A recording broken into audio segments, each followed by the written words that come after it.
I'll call to order the regular meeting of March 29th at 8 a.m. of the International Falls-Koochiching County Airport Commission. And before we move any further, I do have an addition under new business, and that's to add the KETA admin contract, which Kyra will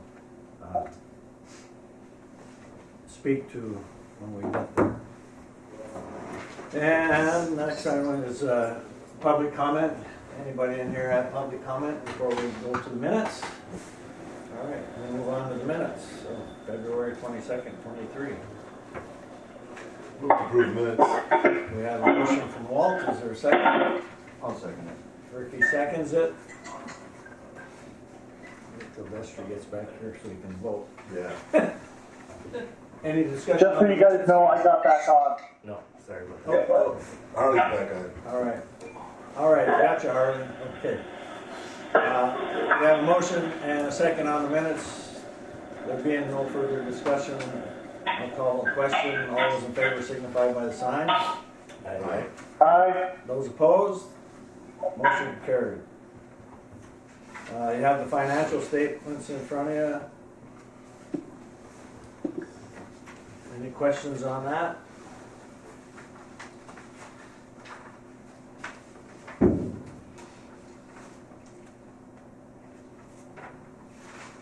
There being no questions, anybody want to move on it? I'll move to If approve financials. Oh, go ahead, Sarah. I will just add one thing in regards to the bills. There is a bill in there for myself. That bill is currently on leave, so that is the time that I've put in the last couple of weeks to get ready for the meeting and working on the airport audit and things. So just if there's any question on that. Any questions? No questions? Is there a motion? I will approve. Walt move, Ricky second to approve the financials. Any more discussion? If not, all those in favor signify by the sign. Aye. Opposed? Aye. Opposed? Motion carried. Now we get to the good part, engineers report. All right. Good morning. Good morning. Good morning, everyone. I don't know why. Yeah, it goes in. Is that online? First one on the is the terminal update. I'm assuming that'd be you, right, Bob? Yeah, I can give, morning. Good morning. Morning, Bob. I don't know if Steve is on the line or not. No? Okay. So I don't have much of an update. At the last commission meeting, you guys hired that forensic expert. I thought we left it that we were going to all get together, but that has not happened to bring the forensic expert up to speed on everything so that we're ready to hit the ground running. So is that everyone's recollection? Is that's what we were going to do? Correct. I feel like maybe the commission needs to give your forensic expert that go ahead to do that. It has been approved, and I emailed him, in fact, yesterday afternoon, asking what his schedule was to visit Bob. To visit with Steve and the rest of the crew? Correct, and Okay. and on site, correct. Well, and I think we can just do a lot of it through Zoom right now, Okay. through Zoom meeting, just to bring him up to speed with what has transpired so far. So at the end of this meeting, then I'll send him another reminder and just loop you, and who should be in that loop? You, Steve, who else? Probably Eric Peterson from Alliance. Okay. Do you have his email, Thor? I don't, but you'll send it to me. Well, good.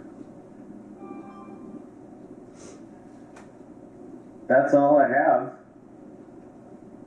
Well, that'd be good because we still have leaks. Actually, even more. Yeah.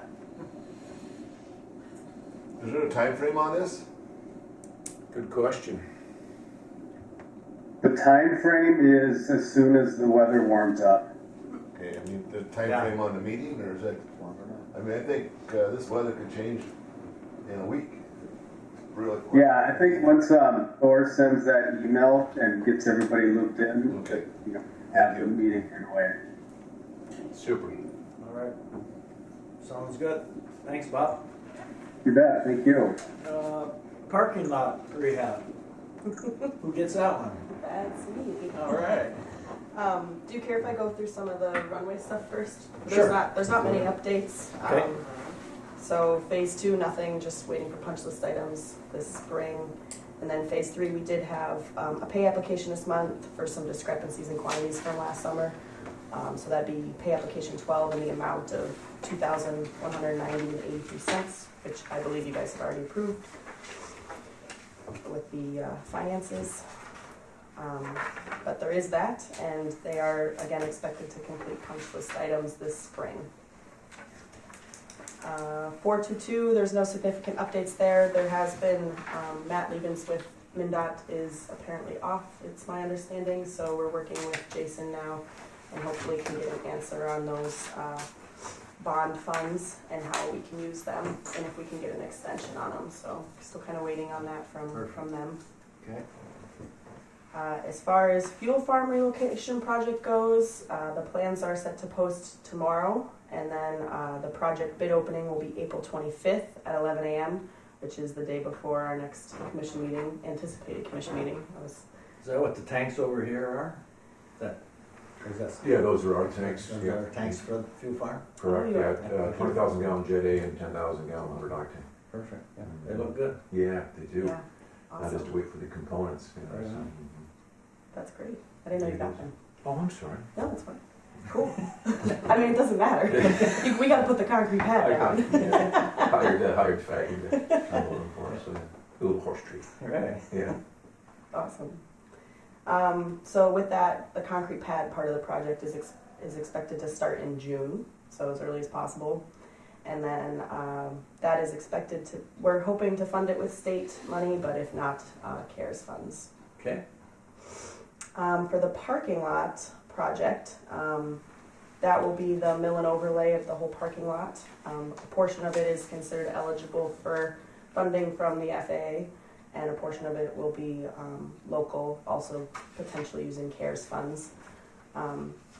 It's expected the first phase of the parking lot is going to be closest to Einerson's, so it'll be kind of like this half of the parking lot, and that'll be done in June, is what we're thinking.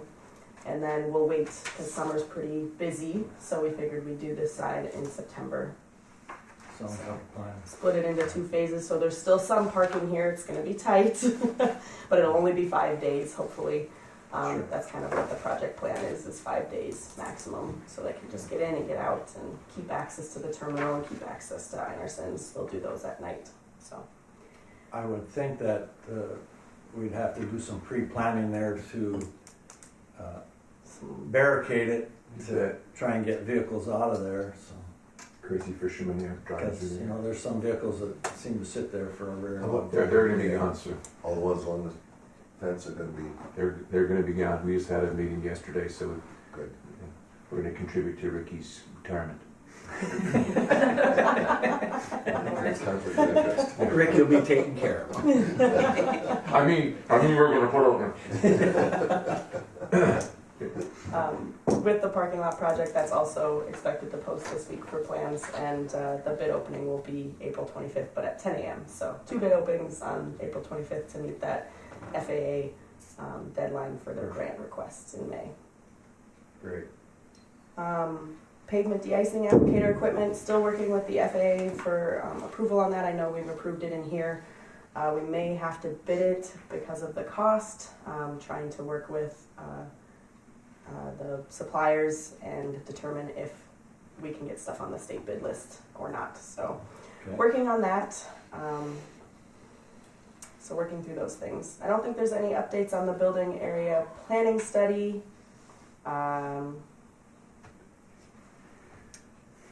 And then, yeah, the general aviation ramp lighting improvement project, we're gonna I think Jackson's set to put the lights in this spring still.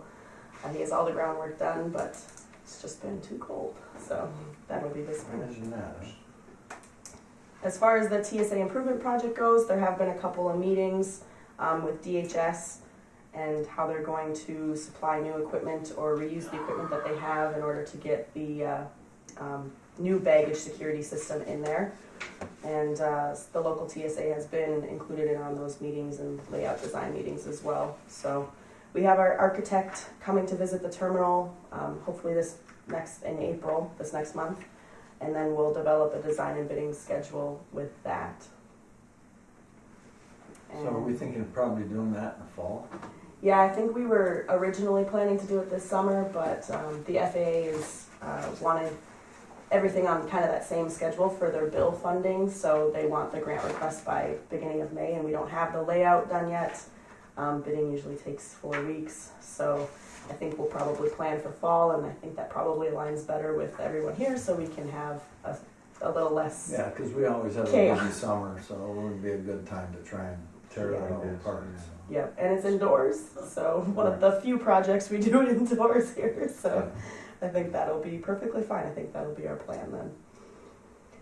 And then we do have one upcoming meeting with the FAA. I believe it's next Tuesday, so if anyone wants to join with that. And other than that, I don't have any further updates. Is there any questions? All right. Nothing on that. Okay. The 2023 project funding update. Yeah, so with that, we had the grant pre-applications submitted to the FAA on the project progress for 2023, but really it'll be a blend of the AIP monies for the icing equipment and hopefully the storage tank and part of the pad for that, and then the parking lot will have some AIP money, and then CARES will kind of supplement the parking lot and the fuel farm with that. And then the TSA baggage claim will be bill funds. Super. Yeah. All right. Thank you on that. Mm-hmm. Going to old business, I don't see anything listed there. Is there anything we should talk about under that, Kyra? That you can think of? I've got one. Kara, do you want the, I don't recall, I can't remember where the certificates for the titles for the fire truck, do you want them in your file,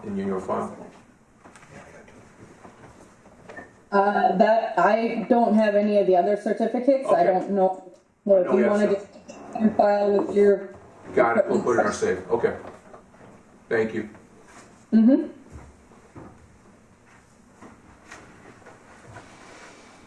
Anything else? Sure, under old business, yeah. Otherwise, we're gonna move into new business. Is everyone ready? And we have the TSA security upgrade requirement. I think I kind of already covered that, but that's the baggage. Is that what we're talking about? The baggage claim? Well, I Where you wanna go? thought this was Yeah, Okay. the upgrade That's requirement you then. so far as us Sure. getting bigger aircraft. oh yeah, that's a great thing. So, go with that first, okay? Yeah. We begin. This plot thickens more and more every day. I've shared some information with you and Randy. Where to begin? Let's just start off. Let's go back. I think I shared at the last meeting where we were about the insanity of the new TSA rules and requirements, what have you. The 137 airports, 12 affected in a local area, etc. All of that is part of the equation. Let's just take this in sequence since the last meeting. On March 3rd, I received a email from Daniel Belmont, Director of Marketing Development for SkyWest Airlines, and I'll read it to the group just to sort of clear. It says, want to let you know we had a good discussion with Senator Klobuchar's staff this afternoon regarding our application for SkyWest Charter, which you have the article there. Commuter Authority. We submitted our Commuter Authority application last June, and we are still waiting for US DOT to grant us authority. Commuter Authority allows us to operate passenger service beyond 5 week year-round trips. Eventually, all of our ES communities will transition to service under SkyWest Charter. Service will be provided with a 30-seat CRJ 200, and the plan is to operate under the same code shares that we have now. We hope to receive commuter authority, so our bids can have the 12 to 14 weekly round trips that we do now. In the last month, SkyWest Charter, our Part 135 airline, has placed bids in the ES communities in Utah, Kansas, Nebraska, and North Dakota under air taxi operator certificate. In 3 of these communities, SkyWest Charter was the only bidder. ATO operations are limited to no more than 5 weekly round trip between 2 unique city pairs. Unfortunately, this is what we are limited to under the ATO certification. That is why we are so eager to be granted commuter authority under USDOT. We are asking the communities to submit a letter of support for a commuter authority application. I've attached a template for your consideration. Thank you. Okay, that was March 3rd. Yep. Then we continue to March 16th. And on March 16th, it says, and I quote, "Good afternoon. I wanted to reach out with some good news and bad news. We have recently confirmed with Delta that we will, in fact, be introducing larger regional aircraft to your market. The aircraft will either be a CRJ 700 or a CRJ 900, which one is still to be determined. The bad news is, I quote, is that we are targeting a 7/10 start date, July 10. I know that this will cause a lot of work with category change to your airport. However, we do anticipate that this is my favorite. However, we do anticipate this will be temporary in nature, and we do not yet know how long this measure will last."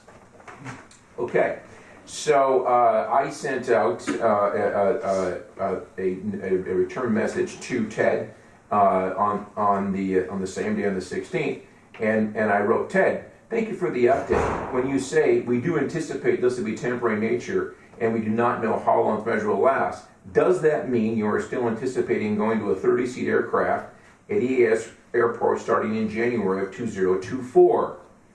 His response: "We are still anticipating moving our EAS markets to 30-seat aircraft at some point. However, at the moment, we don't know when that will be. We do assume it will likely be 2024, but during that time frame is anyone's guess." We continue to number 4.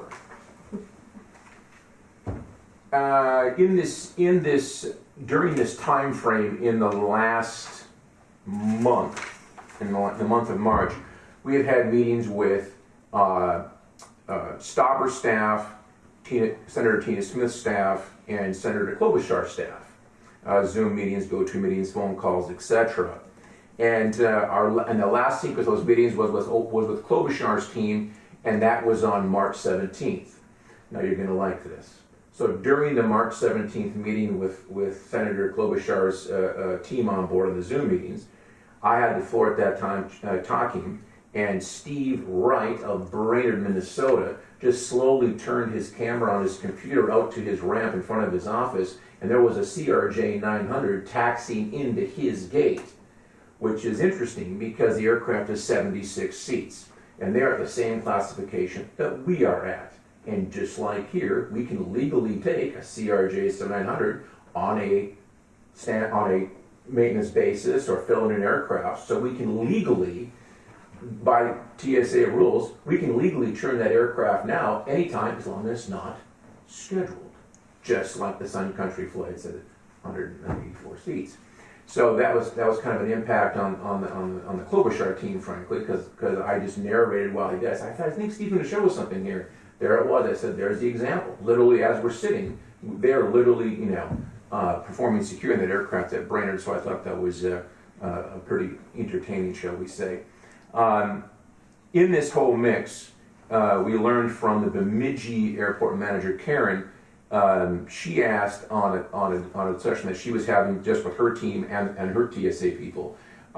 She asked a great question. She said, "Well, what happens if we go to a classification 3 airport? We spend $1 million, we put in the gates, we put in the swipe, we do the whole deal, and we get it all to a classification 3. What happens if the airline goes down to a 30-seat aircraft? Does that mean we can reduce our security footprint to number 4?"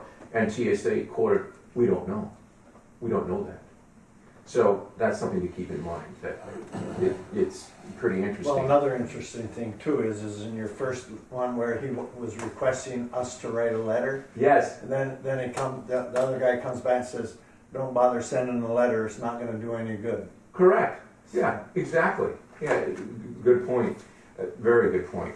So then, maybe, I say the word maybe us contacting the congressman and the 2 senators, possibly, maybe we shook the tree a bit, because very interesting. We had our Klobuchar meeting on March 17th, and on March 22nd, I received an email from Christopher Chan, our Transportation Security Inspector for here, and he writes, "Good morning, I have some good news. TSA headquarters has indicated that they are going to allow us to work with our airports in Minnesota and give you time to get INL into compliance for the expected SkyWest aircraft change rather than having a hard date for the change to be completed. There will be further information coming, I'll keep you posted," which obviously is very good news. We have in writing, hey, listen guys, we're going to give you a little breathing room here. This is very, very good news. The article that I handed out from Airline Geeks, that article came out just recently, March 21, and very interesting, not that we needed proof, but clearly SkyWest Airlines is spending money converting these aircraft. I mean, it has to cost a Right. fortune, okay? Right, give them a new paint job, Oh. take the seats out. Oh, millions per aircraft. Right. So they're serious about this, and so one could argue, man, if you get 30 seats and they're stretched out and you get some first class seats, that's a nice ride. I mean, that's just the truth, and that may be what we end up with. They give us frequency of flights. That's the best airplane out there, frankly. Right. Right, it's beautiful. But again, in this whole mix, there's more uncertainty than certainty. And there's no question that probably at the end of this meeting, I'll go back to my office or tomorrow and I'll get an email from, either TSA or SkyWest saying, oh, the plan has changed again, because as you so wisely said, Brian, at the last meeting, or 2 meetings ago, you said, we don't know. It's not going to change. We don't know. I mean, it is a battle between SkyWest and Delta. Yes, absolutely. It's who's gonna win out, That's the truth. Right. I know Grand Forks, they're getting a 717 now, 210 passenger plane. They're reduced flights, Mhm. but they're getting that, and they're actually getting a Delta mainline flight instead of a SkyWest. Rapids to Denver? Grand Forks, Denver, or Grand Forks? I'm not sure what route it is, but Interesting. yeah. I'm guessing Denver. I don't know that. But it's interesting. Yeah, So so there's huge changes going on over there. right, and I just as I think Brian, I think you set a good course here. I think that we just have to maintain that course and just We're just continue. gonna maintain status quo until something Absolutely. actually really happens. You If can't. they start bringing it, well, then we'll have to start thinking about tightening up the airport to that next classification as they make us. As they make it. And I'm just begging for forgiveness Correct. is how, my thought on it. Is And we're not gonna do it until, right. until Brian and Matt say, I think you guys gotta start working on it. Sure. And I think also the tack that we shared with all 3 of the congressional Senate leadership was, and we're taking it very seriously. We being the LASAC airports in Minnesota, several airports in Minnesota, 9 of us, that we're definitely pushing to get that number changed. That there is no rhyme or reason to 67 seats. There's no security data. There's no historical data that the 67 number, that there's some. At that point, the security gets, diminished. We share that security is paramount at our airports. We want security. Security's only part of it. It's only part of it. From our end, for ground handling, Mhm. we gotta have belt loaders. Right. Mm-hmm. Yeah. They can't expect us to throw bags up into the 900. We need a belt loader to do that. It's big. That's high. I mean, I need a ladder on the trailer to get up into the bin, Mm-hmm. Mm-hmm. and that's not the safest way of doing things. No, it is not. So, Please. So one question I have, is there any funding that they're gonna supply with this upgrade if we have to do it? At this point, Strictly on this. at this point, my understanding is My understanding is no, but if you did go for the funding, then you're talking about grants and what have you, and, you know, and working with Chelsea and her team, and the funding cycle would be, the time frame would be, there'd be a tremendous outlay of monies locally to cover it, right? Because what you're talking a year probably, right, to get those monies, I'm guessing, I mean, I can't say for sure, but, you know, I guarantee you the FAA is not gonna speed it up and go, oh, to TSA, we're gonna help you. They're not going to do that. Next year. And I No. guarantee you, we'll be writing letters to Right. our congressmen and senators saying, hey, what's going on? You're mandating that, you know, the bigger aircraft, you need to cough up the money. And how can you Right. expect, Right. you know, all these small communities to cough up that kind of money to upgrade their airports to that? Correct. Where is the common sense in the fact that you're going from 50 to 65 seats? Mhm. 15 more seats, you gotta do all that? There's no Yeah. common sense into that. And particularly if you use a Especially designated. when, you know, I'm sorry. 3 weeks ago, or 4 weeks ago, we put 176 people on a Sun Country flight. And next Thursday, we're gonna have another one come in here and it's full. So that'll be another 176 people going onto that one. Right, And we do that all the time. and totally legally and by definition, right? Right. Designate a ramp site observer, there, the person is there watching, it works very, very well. Right on, Yeah, why, yeah, it's insanity, right, right? yeah.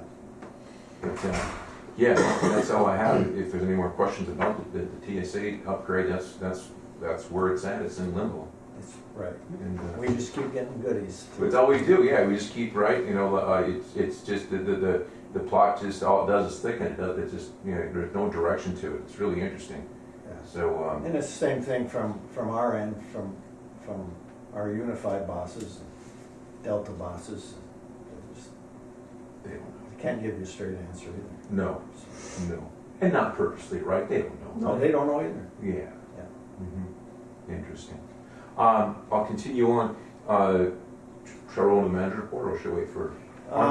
Kyrie, you want to What do you got? do your item on the contract? Yes.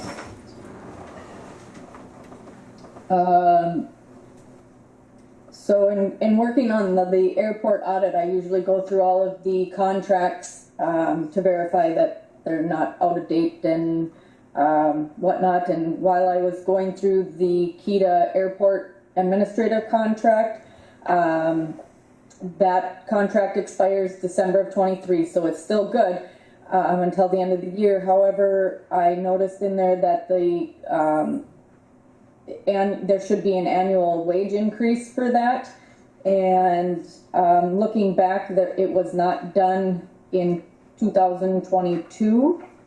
So the current rate that has been charged has been $35.50 an hour, which for 22 it should have been $36.99 per hour. And then the KEDA recently approved another 3% wage increase for the airport, and well, the airport has always followed suit with what the KEDA does, and that wage increase is calculated by the hourly rate plus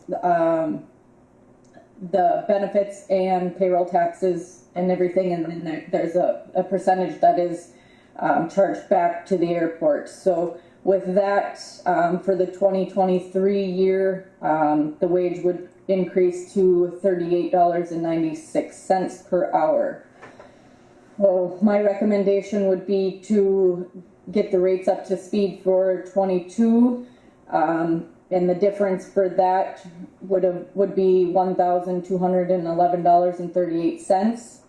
And then starting fresh for 23 would be at that $38.96.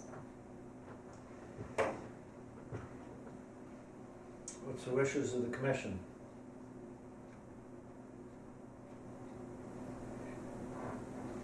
Anybody want to move on that? Yeah, I'll move that we make that correction. Is there a second? I'll second. Okay. Any discussion on moving up to 22 and getting to the 23, 38, 96 an hour? If there's no discussion, all those in favor signify by the sign. Aye. Aye.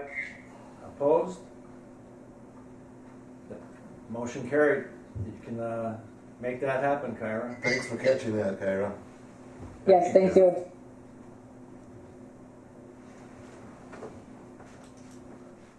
Any other new business? Anything on the new scanner to get? No, I don't think so. I think we'll just push the project to fall to align with the busy summer season. And really, that's it. I do have one thing, Thor. Please. I wasn't working last weekend, but there was kind of a snafu. You know, the custom circles we have out here, Yeah. number 1 and number 2. Yep. And we had an aircraft sitting in number 2, which restricts the SkyWest planes Yes. taxiing in. Yeah. Evidently, the aircraft came in and was quarantined by Customs Border Patrol. Yes. And there was no way they'd let us move the aircraft so we could bring ours in. You know anything about that? You know what's interesting? That story, I'm very familiar with it now. That is interesting, and that's how that got passed down the ranks, and that's not quite how that went, but it's Okay. close. Can you give me your side Oh, of the yeah. story? It was a Cessna Caravan that was parked in close right here, and I wasn't here at the time, and Jake was working in Harris, but yeah, it appeared to me there was plenty of room to get by that aircraft. It was just a little Cessna single engine turbine Caravan parked right inside the circle closest right here. So I'm intrigued why they couldn't fit by there, because otherwise we never would have left it there. We would have anticipated the airplane coming in, I know. My understanding would have been if we would have put it into the spot, we wouldn't have been able to get it out because the jet blast would have blew at that.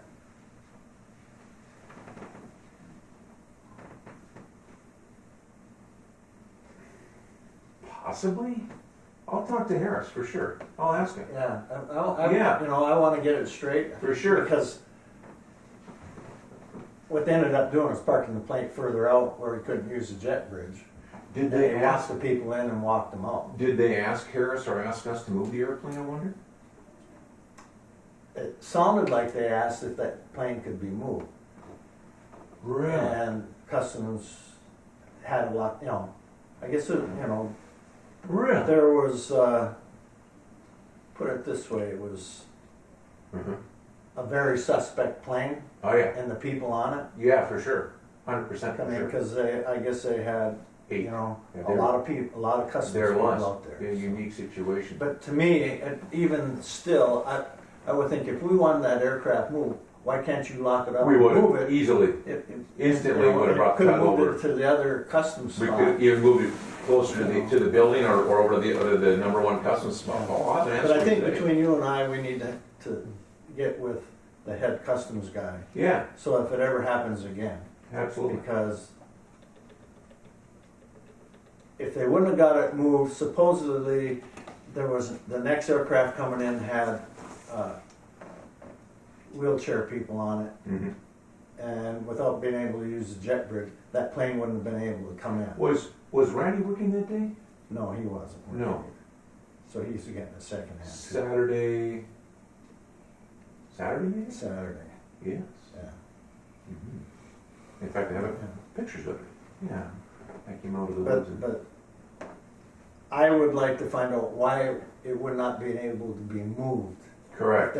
They're monitoring it, they lock it up, all your crew is doing is touching, is Right. hooking up the tow bar to it and then moving it. Right. I'll find out today. I'll talk to the right people and ask them if we were asked. And it'd be the first time we've ever done that. I apologize for sure.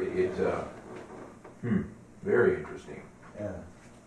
But I kinda like to get to the bottom of it, so. Oh, I we have a agree. good answer. 100%. So, Yeah. At the end of this Okay. meeting, I'll make a call or okay, pronto. And Thank you. we'll talk to the people. Yeah. yeah, Very interesting. yeah, Yes, thank you. you know, because if that would have been a Sun Country Day, Oh, and we wouldn't have. And I guarantee you, we there's no wouldn't have. way you'd get. No way. that. And we have many times in the past, as you're aware, we've moved we purposely park aircraft in the old circle versus the new circle, anticipating an hour ahead, an hour behind Right. the arrival or departure of the airline. So Yeah. that's the first time but I'm intrigued by I'm still, zero excuses, it's my responsibility, but it was just a little Cessna Caravan.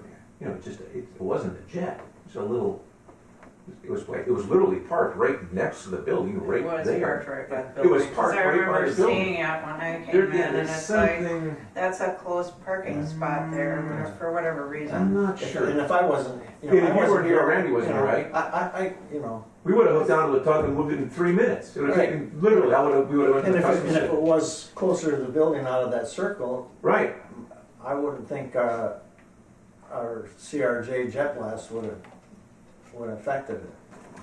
Cause by the time he starts rolling out, right. you know, he's not using that much jet power once he Will, starts to make the corner anyways. For sure. We'll get to the bottom of it, I'm, for sure. Today, that'll be our number one project after this meeting. Thanks. You bet, thank you. Then you can move on to your report. Oh, thank you. You're done with that deal over there. Laura's here, and it's my understanding, Laura, that you shared with us last week that Whirlies will no longer be in the Crown Vic at the end of the summer, is that correct? That's most likely, that is most likely true. Okay. The new owners are possibly not interested in renting vehicles, so. Really? Yeah. Okay, interesting. Yeah, so they're So official. stay tuned. Yeah, stay tuned. Okay. It's not totally official, but yeah, they're not interested in the rental business, so. Wow. They're just interested in sales and service, so Interesting. it hasn't Let me closed. ask you, about Hasn't how many, closed yet, about how many so. cars a week do you rent out? I mean, I'm just kinda curious. Well, in the summertime, I usually have 20 here, and in the summertime, last summer was, I would say, the busiest year I've ever had for whatever reason. Because I think due to COVID, because Avis sold a lot of their cars during those 2 COVID years because it was so slow. So they didn't have their inventory. And I still don't think they have their inventory up. That's why, and they were renting for like $300 a day. And people can't really afford that. You know, and that's what they are this summer too, because I've had customers call and say, you know, I don't want to rent $1,500 for 4 days. So, but yeah, Well, there I are mean, sometimes but already losing 20 this coming, cars is upcoming substantial. summer that I'm out of vehicles already, so, Okay, yeah. guess we might have to talk to Avis. See what they're gonna do. I haven't said anything to Avis yet Okay. about it, so Well, we'll stay tuned. stay tuned. New fire truck, interesting, there's even supply chain issues and training, so to get the new fire truck up and operating, they will be with us for 3 days, April 10, 11, and 12, to get our team up and running for it and transferred over, and so hopefully by the end of the 12th, we should be at 100% with the new truck. Which reminds me, Ricky, we had a discussion in the city and the county about the possibility of use for the old truck. Any updates or For thoughts the on that? rural fire department, yeah, Correct. in the city, yep. Mhm. They would, I told them I could find storage for it, heated storage, to have it inside. Good. So, it'd be perfect backup for the airport. Absolutely. And the city, the county, everybody would have Mhm. a backup truck. Yeah. And it's, why get rid of something that's in perfect Absolutely. shape? Yeah, cause you don't get nothing for them anyway. No, nothing. And there's probably not a darn thing wrong with it. There's not. There's You know, nothing the matter with it. No, yeah, there isn't. And if it breaks down, it's a cost a fortune to fix. That's right. What kind of training would they require the city and the county or to operate, the rural fire to operate that truck? Is it supposed to train them like they have to? Yeah, we can provide that, and we can work with Adam. And Adam's very familiar with the truck, and he'll also be involved in the training of the new truck. So we can clear with the old truck, we can bring them up to speed. So that's not a big deal. No, Okay. it is not. If they're firemen already, it's relatively simple. If I can do it, they can do it. Yeah, that's, Perfect. Yeah, that's true. Thank you, Ricky. Sorry. And I needed that, I do, a little humor is the best, okay? Literally, that's all I have at this time, but thank you. All right. On to you, Kyra. What do you got? What do you got for us? What do you got? I don't have a whole lot. Employments are in the packets for February. Again, our employments increased, so we were over last year again, which is good to continue to see that incline of employments. And then the only other thing that I have is our SkyWest marketing plan.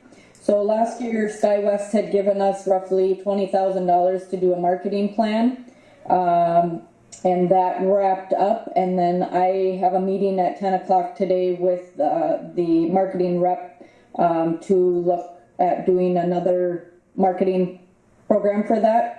And again, SkyWest pays for it. It does not come out of our general marketing budget or anything. This is completely separate. So it's a pretty good thing, but just looking at the analytics from the last marketing plan, they were pretty good. So I'll be curious to hear what she says when we go over everything today. So that's about all I have. Well, thank you. Thank you, Kara. Yeah. Is there any other business? Nothing? The miracles. Well, the next item on there is adjourn.